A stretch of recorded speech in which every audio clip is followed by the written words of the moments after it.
Some veterans get up in the morning and go, I can't. And they push through because they've got a family, they've got obligations, but sometimes it just gets in the way and they end up being underemployed. They end up not being able to collect the kinds of income, the kinds of lifestyle that they otherwise might have been able to do. And then they complicate it even more by saying the VA system is not worth it. I don't have to go through the process. You hit a wall, and the wall, it's like, I'm probably not going to qualify anyways. When we go into a conflict, when we go into a war, there needs to be a calculation, not just of the cost of the war, but the cost of treating the veterans that come out from that war for the rest of their lives. Totally discounted, totally not thought of. I don't think it's thought out at all.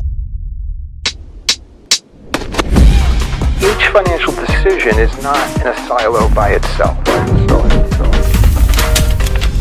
It has to be looked at and how it relates to something else in your plan. And most people are not looking at the big picture. This is John Smallwood. I am back on Money Isn't, and we are again going to celebrate veterans today. And I want to welcome Todd Wesche. You were with us about 9 months ago now. No, about a year ago. About a year ago. About a year Veterans ago. Day. Yeah, exactly. Welcome. Thank you for having me again.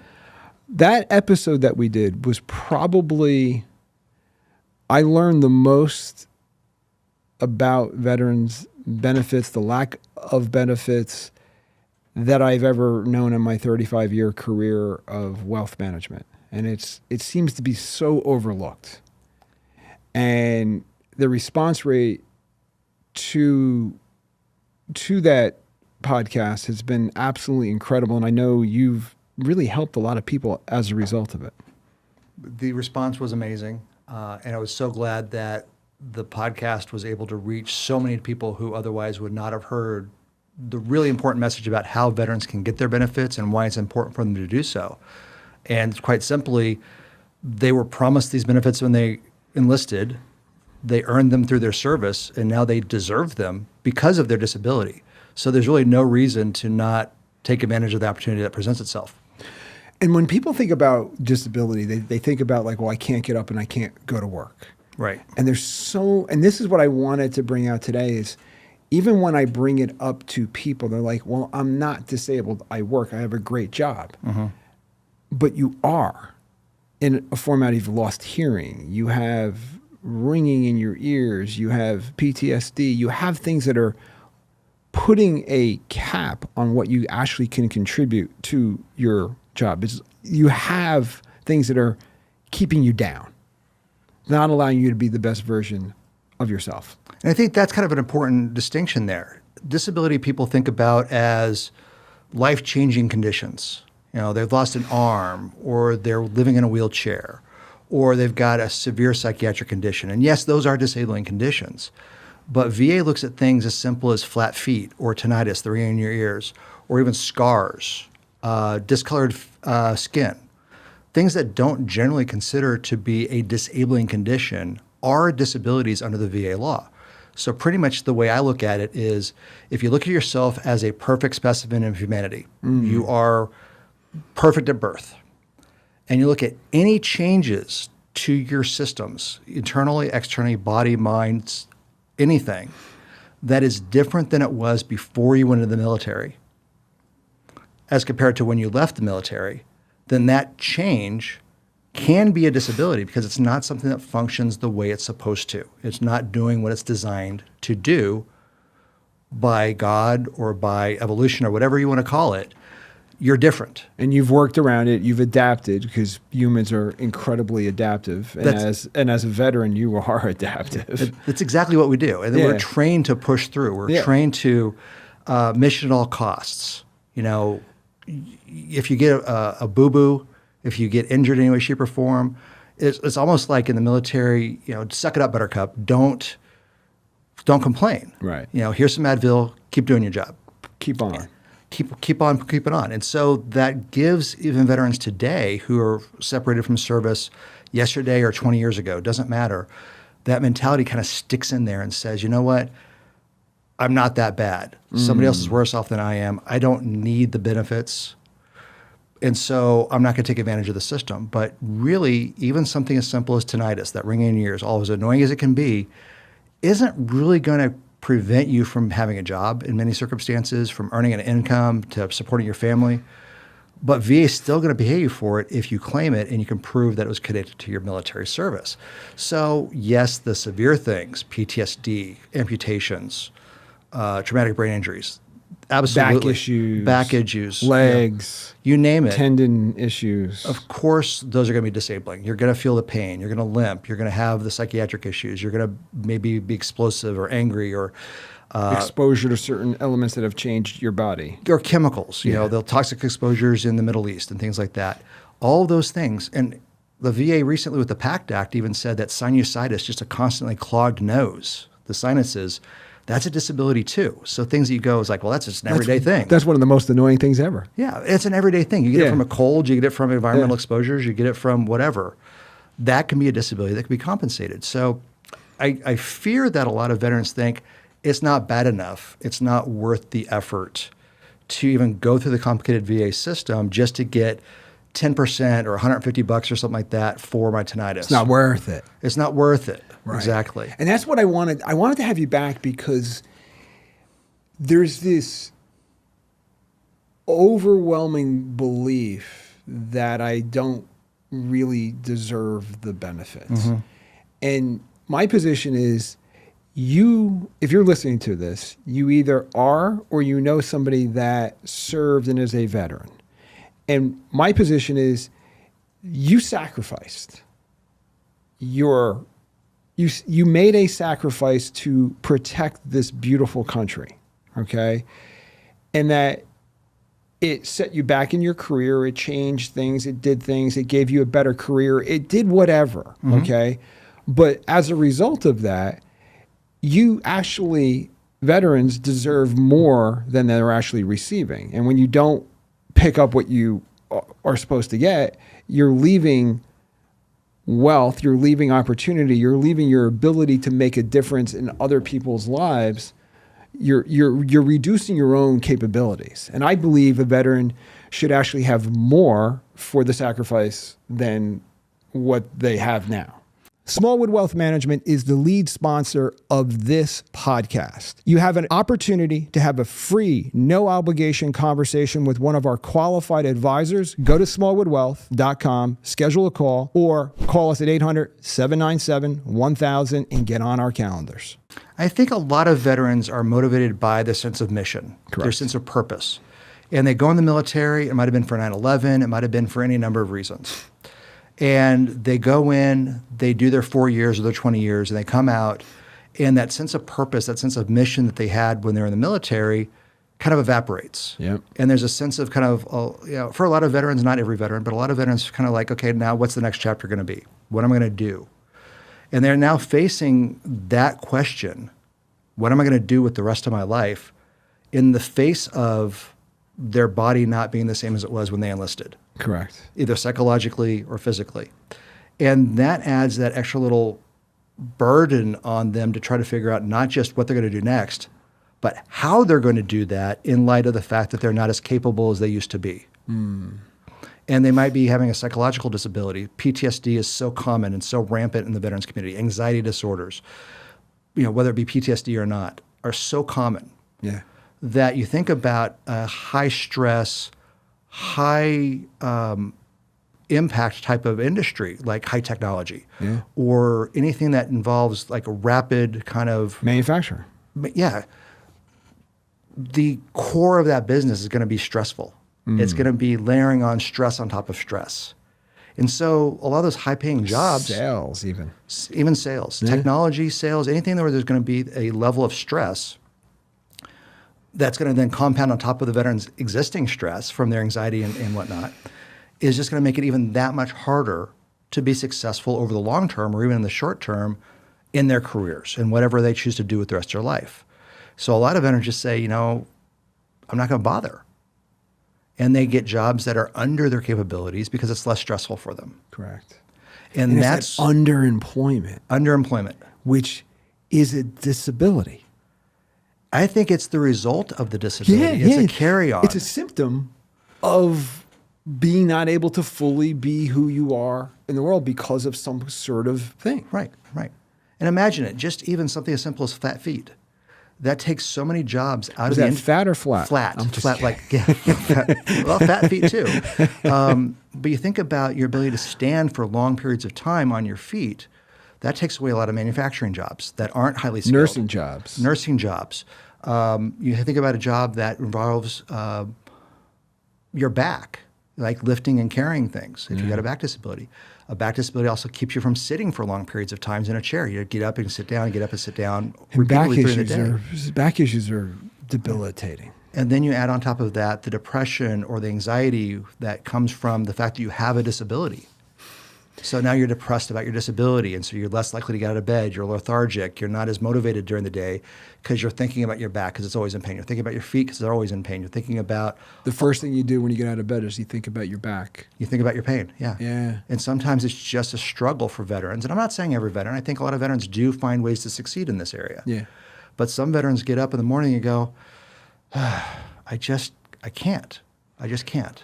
Right. And they push through because they've got a family, they've got obligations, and they're mission focused. They're going to do what they have to do. They're going to do what they can.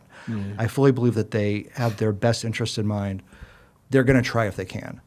But sometimes it just gets in the way, and they end up being underemployed. They end up not being able to collect the kinds of income, the kinds of lifestyle that they otherwise might have been able to do. And then they complicate it even more by saying the VA system, it's not worth it. I don't have to go through that process. The roadblocks are incredible. Like, go into the last episode that we did last year. Yeah. I mean, the roadblocks that we discussed, I think I was shocked by the amount of roadblocks. And like, you hit a wall, and the wall, it's like, I'm probably not going to qualify anyway. So you give up. And my position is, when we look at disability planning for anybody, you work for a company, right? They have group disability, right? That's wonderful because it's typically free. But there are limitations and there are caps. And when you start getting into specialty things such as an attorney, like a trial attorney, okay, or a physician that has a specific specialty, or a nurse or a business owner, you look at the disability, and one of the things that's really a great addition to the benefit is typically we look at it as, if I'm disabled and I can't work, I need to replace the income. The most valuable asset is your ability to get up every day and work and generate income, okay? And it's usually like black and white. If I'm disabled, I get $10,000 per month till 65, maybe 70, maybe for 5 years. But what we don't capture is the residual.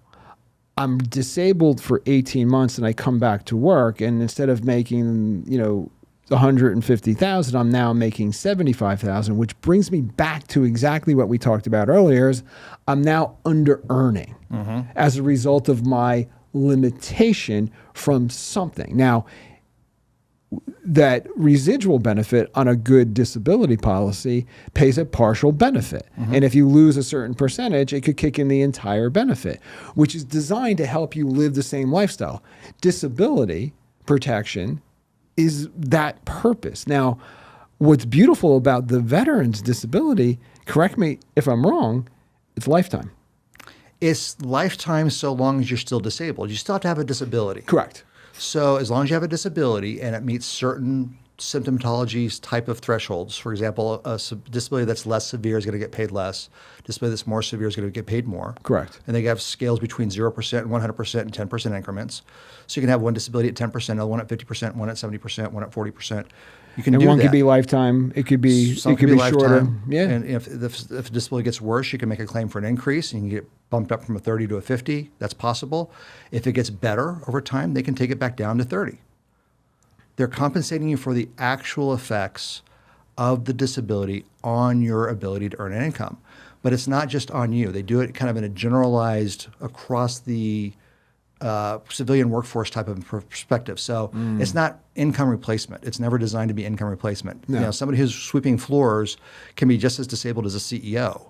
And the government's not going to compensate them at the exact same rate for income replacement purposes. Correct. What they're going to say is, in the civilian workforce, this disability at this rating has this kind of economic effect on that person on an average, on a continuum. And because of that, we'll compensate that disability percentage, 10%, 30%, 50%, whatever, at specific rates that relate to that percentage. So a 10% disability could be $150 a month, roughly, approximately. Well, 100% disability is $3,800 a month, a little bit more than that. Tax-free. Tax-free. So the whole, and you hit on this a little bit earlier, the idea of the compensation system is to help fill that gap of what they would have been able to earn and what they're actually earning. So if you think about it, if you're 10% disabled, you have 90% of your ability still left, which means you can use that 90% to go get a job, earn an income, create revenue for yourself. Right. And you're 10% unable to do that. So that 10% helps fill that gap. And that's really interesting too, because typical disability insurance, like if I have it through my employer and I go back to work, I lose the disability benefit. This is, you can make as much money as you're making, but as long as you can prove that you are disabled because of these reasons, you could still collect the full benefit regardless of what you're earning. There is no, it doesn't matter if you're making any income at all or not. Yeah. You can be, for most benefits, there's a benefit called unemployability, which this does not apply to. And pension benefits don't apply to this. But if you're talking about the basic VA disability compensation benefit, income is irrelevant. Correct. You could be a millionaire, you could be bringing in $1 million a year, or you could be living on welfare checks. Correct. And it doesn't discriminate. It doesn't discriminate. It doesn't matter. So if you're 100% and a millionaire, you're still going to get $3,800 a month. If you're 100% and you're living on the streets, you're still going to get $3,800 a month. Right. So like I want to frame this conversation a little bit differently for a second. And I want to get people listening to this to think about, put yourself in a position, you could be 50 years old and you're working and you're making a good income, but you're now trying to accumulate wealth, right? Because you got kids that are going to college, you've got to get this retirement, you're hitting this, fictitious age 65, which is now 67 for full Social Security benefits. This thing that says I must retire from what I was doing. I want to argue that if you're really good at what you're doing, why would you stop working? Warren Buffett is 90-something years old. He's still working. Why? Because he loves doing what he's doing. Whole other question. But if you think about this, if you're making $200,000 a year or $100,000 a year or $80,000 a year, just whatever it is, right? If you have served, you are a veteran and you have a disability and you could pick up from a 10% disability to 100% disability, this is tax-free money going to come into your plan, which will allow you to do one of three things, right? To enjoy it, right? To save it, or something in between both of those, right? And if you save it, you have to think about what would it do to jumpstart and actually get me to the retirement zone, or what could I use that money that normal services aren't giving me to invest in myself and make different changes to start a business. I mean, that could be, hey, I hate working for Bobby and he's a pain in the ass, but it's my only job. And now I can get this disability benefit that is really valuable because like $3,800 a month tax-free is kind of like $5,000 or $6,000 in, you think about your salary, right? Where there's FICA, there's all kinds of stuff coming out of it. It's pretty similar. Now that might allow me to go do my own thing without the pressure. That's the key. That's one of the great things about this money is the VA disability compensation benefit. Once it's in your pocket, veterans can use it any way they want to. There is no restriction on it. It doesn't have to be used for medical expenses. It doesn't have to be used for child support. It doesn't have to be used for anything. It can be used for whatever the veteran wants it to be used for. Now, of course, if they got a child support order, they got to pay that. But it can be used to do that, right? It can be a way to help take care of your obligations. It can be a way to pay off some debt. It can be a way to take less money out of your earned income to pay your mortgage and use the tax-free benefits from the VA to pay your mortgage. Right. You might be able to upscale your house. You might be able to take that, invest it in your own business. Or all things being equal, go on vacation and actually enjoy your life. You can use it any way you want. Now, we talked about earlier, before we get on the podcast here, about what that money can look like over time. Oh, yeah. So it was astounding to me. I'd never done the calculation before, but recently I went down and pulled out my spreadsheet and figured out a veteran who has nothing today, and we'll just say January 1st, 2025, they have nothing. They're not getting anything from VA in the compensation benefits. If they're able to get the claim granted at 100%, meaning they're totally disabled, and you can do that even if you're working as a side point. You don't have to be unemployed to get 100%. You can be fully employed and still get 100%. But that aside, let's just say that you're making your regular wages, and we'll just kind of not pay attention to that right now. But just looking at the VA compensation, 0 to 100% in January of 2025 was really about $3,865 or something like that, somewhere in that ballpark, just south of $3,900. If you take that and you factor in that VA every year gives a cost of living adjustment of roughly whatever the cost of living is. Let's call it 3%. We'll just call it 3% for the sake of argument. If you take that money and you just put it in the bank, and you take it all the way through for the next 20 years, and I picked 20 years because at 20 years, your rating becomes protected, and VA cannot take it away from you for the rest of your life. Okay. So you got that 20-year period plus whatever's beyond that until you die. But we'll just take that 20-year period. Just the pure accumulation of that, not including interest from saving it, not doing any 0% interest. The 0% interest. The raw dollar going into a 0% account. Right. Just the money that VA is going to give you over the course of 20 years at 100% rating is more than $1.2 million. Tax-free. Tax-free. Think of what you could do with that money. It's amazing. When I talk about wealth management, we talk about opportunity cost. Yeah. Right? So if I pay unnecessary dollars in taxes or waste or somewhere, not only have I lost the money, but I've lost what the money can do. So if you're not receiving benefits, you could have got 1.2 million over the next 20 years in benefits. There's an opportunity cost that is far, far, far greater than the $1.2 million. Yes. And the setup that you could do for your family, the setup you can do for yourself. I mean, even if you just enjoyed the money, the ripple effect with the people that you enjoyed it with, yes, would be exponential. I just think there's, and I feel funny that we're talking about this because it's like people have a benefit and it's they're not getting the right benefit, and they're getting clogged in the system. Mm-hmm. And then we're saying people aren't applying for this benefit, and then we're urging you to go get what's yours, and it's like it's yours, right? And you deserve it. It's here for you. It's designed for you to keep this, and you're not getting it. My question is what else are you not getting in your life? I mean, that's one of the side effects, and frankly, it's one of the things that veterans struggle with. Yeah. Is at some point they're telling themselves, and I'm not saying everybody does this, of course, I'm making broad generalizations here, but when you're less of a person than you used to be, you see yourself as perfectly 100% capable. I went into the military at 18, and I was a perfect specimen of humanity. Yeah. And then I come out, and I'm, for lack of a better term, broken. Correct. And now you've got that, you're carrying that around, and it's breaking you in a lot of other things. Right. And it's hard to think of yourself as that person who is fully capable, with or without assistance, to have that successful life. So, and again, I'm not saying every veteran does this. I'm saying some veterans do this, and I've seen it in my own practice, where they kind of devolve a little bit into what their brain expects them to be. They live to the highest expectation of what their mindset's allowing them to do, and they're not able to see the possibilities beyond today. So if I'm a veteran and I'm not or am collecting benefits, mm-hmm. what are the top actions you should be taking right now? If you are or are not collecting benefits. Well, let's say you are. Okay. Or you're not. Either way, what should I be doing?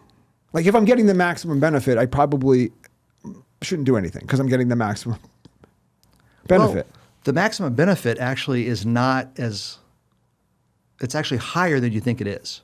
Okay. Because a lot of people think of 100% is the maximum. And there's a special status called 100% permanent and total, which is still the same 100%, but it gets you some extra little benefits, such as if you're 100%, then you still have to pay your student loan. I'm sorry, if you're 100%, you still have to pay your federal-backed student loans back. You have to pay those off. But if you reach 100% permanent total, then the Department of Education will waive the remaining debt. Oh, so that's max. That's a max, and the benefit of that is even under the new One Big Beautiful Bill, or HR1, the Congress made the amount of debt that's waived is not taxable for federal income tax purposes. Forgiveness of debt is usually taxable. That is massive. So if you get Holy $100,000, crap. if you get a $100,000 student loan forgiven, Yeah. not only are you getting that $100,000 back in tax-free waiver, but you're also getting the interest back on that you're paying. Oh, it's incredible. So it's an incredible benefit. Right. So okay, whether you're getting benefits or not, you should take a couple of actions. Right. First thing is, are you getting the max benefit? Well, if you're getting benefits already, absolutely you got to find out whether you're actually getting maximum benefits, because disabilities change over time. So if 10 years ago you had a back disabilities rated at 20%, and now it's worse, then maybe it's worth 40% now. Well, that 20% to 40% could be several $100s a month in your pocket. No, isn't there some like back payment that you can also go after? Only in certain circumstances. Generally speaking, the back payment's based on the date of the claim or the date of the intent to file a claim is received by VA. So Okay. if you got a claim 10 years ago and it was granted, and then you have an increase, you still have to tell VA, hey, I want an increase in my compensation payment because my disability has gotten worse. So if I apply for that today, I'm not going to get back. You're not I'm going to just get back I'm gonna until get- today. But so there's okay. Right. So it might That take makes them 3, 6, 9, 12 months to grant the benefit. Then there's back and they'll pay. backdate it to the date that you sought the claim, Interesting. but not before that. Okay.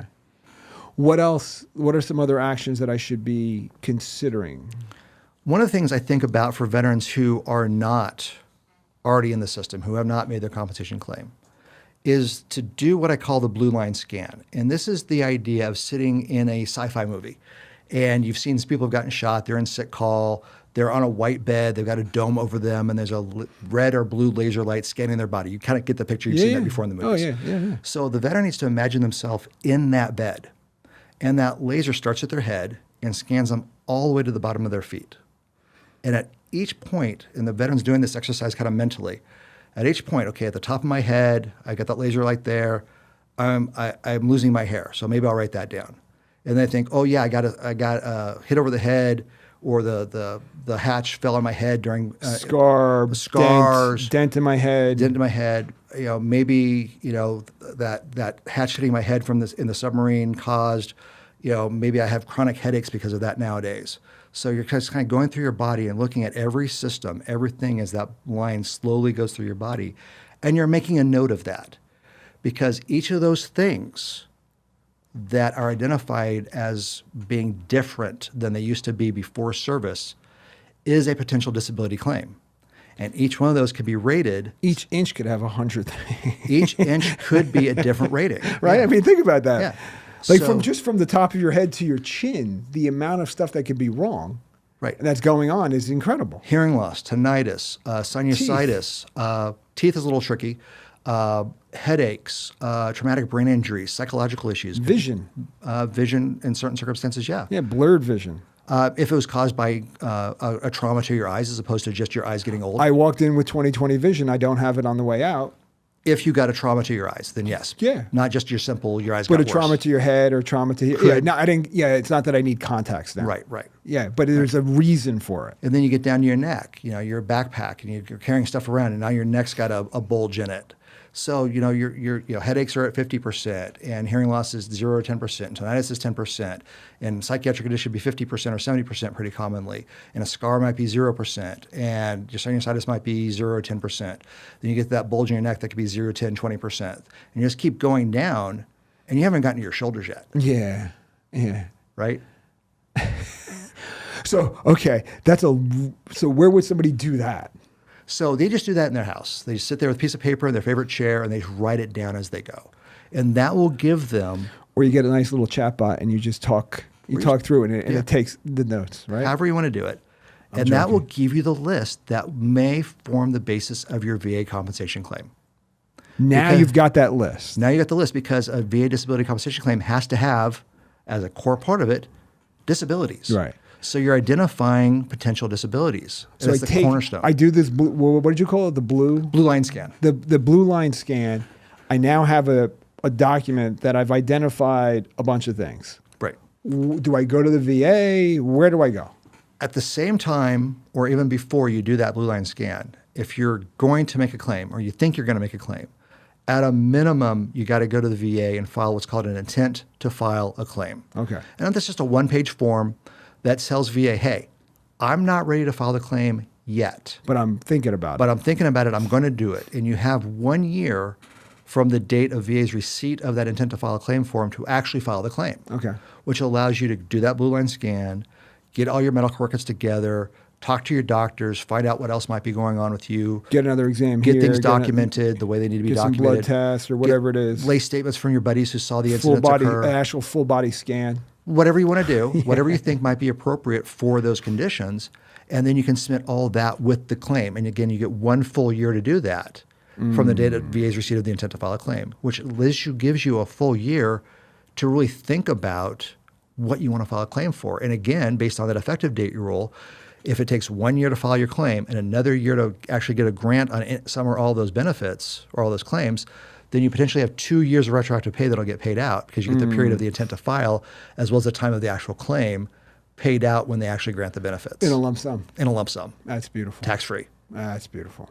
So quite possibly you could go from 0 to 100% if you do this. And you might have to wait 2 years to do it because you're working through the process, but you'll get that money. Now I'm stuck in this process and I don't feel like I got stonewalled. I didn't get the full. I don't feel like I'm getting fully compensated. What should I do? If you don't feel like you're being fully compensated, there's a lot of different things that could happen there, but the biggest one is always going to be one of two things. Either the VA underrated you, the medical evidence didn't really reflect appropriately the severity of the condition or how it affects you as a human. Okay. Or your disabilities got worse since the last examination. In the first circumstance, that's more of an appealable error where the VA said you're at 50, the evidence actually shows you're at 70.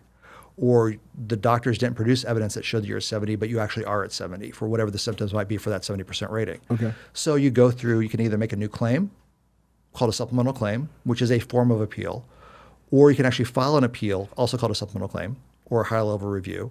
It's one of those weird things that confuses people. Remember last time I talked about the spider webbing effect? Yeah, totally. Yes. Yeah. So Yeah. not to get into the technical details of how that all works for this purpose, but you can file a supplemental claim and say, hey, look, here's the evidence that shows that I should be at a 70% rating. Submit that to VA and they have to adjudicate that through and give you a decision on it. If the condition's gotten worse, you basically do the exact same thing. You go in and you get the evidence showing that it's worse and you file a supplemental claim saying, hey, it's worse and I am entitled to a 70% rating from the date that it got worse. So there's two different periods there. It's really looking at the effective dates of the benefits. If you're on an appeal because they got bad evidence, you could go back much further because you're in a current process, maybe filed it 2 or 3 years ago and you're going through the system. You got your decision, you appealed, it's still not right, you do it again, and that claim is what we call alive. It's still a live claim. Okay. While if you've gotten your claim granted and it's now been 5 or 10 years since you got your grant and it's gotten worse at that point, then it's a new claim for an increase, in which case that new claim will have the effective date of when you file that intent to file or the actual claim itself for the increased benefits. So the difference is not necessarily what you're going to get on a monthly basis in compensation, it's the retroactive part that might be different. And when does somebody reach out to a firm like yours? As soon as they think they want to do it. Okay. So Vetis Legal. I contact you. How are you helping me get through this? So we're going to help a lot of different ways. One of which is for the veterans that are already in the system. We can just pick up the claim and run you through it as is. Okay. And help you develop the evidence, find out what's missing, develop the legal arguments, make sure the appeals are filed on time and things like that. Our job is to make it easier for the veteran to just say, you know what, I'm not the expert here. I don't know how to do this on my own. I don't know the pitfalls. I don't know the technicalities. I don't know the regulations. I don't know what's hiding in the weeds. that could make my claim more difficult to prove, let the experts do it. And that's where we would come in and say, we can help you with that if it's within our ability. And immediately I'm sitting here thinking, roadblock, I'm going to go to a legal firm. It's going to cost me money. Yes. And how does that work? So the way we do it is ordinarily we'll do it on a contingency fee, which means that we only get paid if they actually win something. Right. So it's technically, there's no upfront costs. There's no upfront costs. If you recover benefits, great, we're going to share with you. In that. Exactly. So there's really no cost. There's no risk for you to do it. Exactly. And you're going to help them get through it faster, quicker, cleaner, better because you've done it with how many people? A lot. And a lot, yes. I don't need the exact number, but it is like, it's a lot of people. I've been doing it personally for over 20 years now. And my team collectively, the legal staff, we have 65 plus years of experience working with veterans and exactly doing this. Yeah. I mean, so, and you are a veteran yourself. I You am. actually you have your own claim. You actually, and you can hear all about that on the last podcast. I think you should listen to the last podcast because it was really deep. But like, this is something that I think is so important. And you're not alone in this. And I think people feel alone, right? And if you feel alone, there are organizations like yours that is here specifically designed to help you not feel alone. Because a lot of times you hit the VA and somebody says, nah, and you walk out with your tail between your legs. And it's not necessarily the right thing. It was just somebody wanted to get home at 5. You know, they wanted to leave. And you walked in at 4:45. Yeah. And you're like, I don't want to deal with this right now.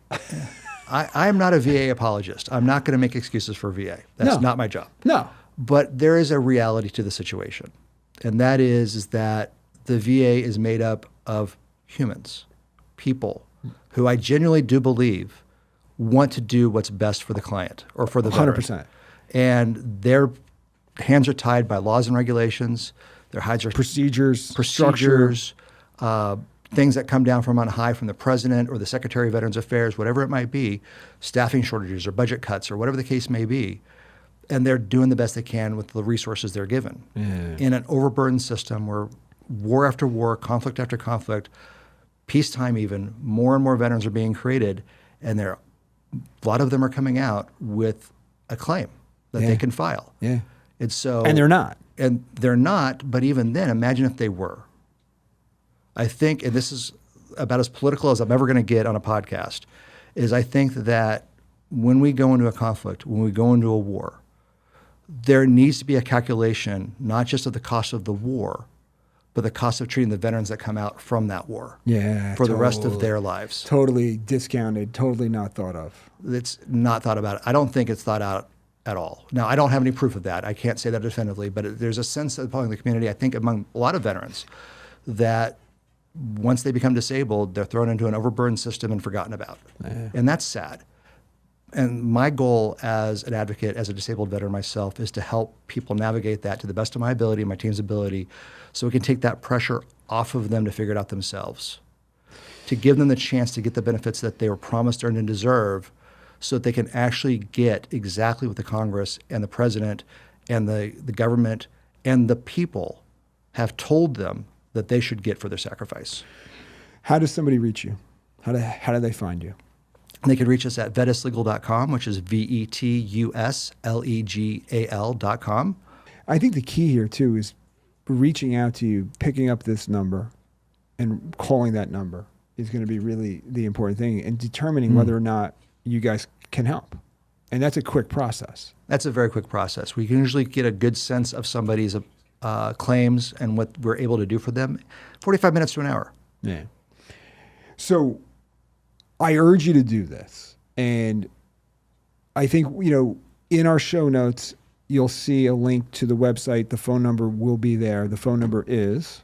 It's 1-508-205-2503.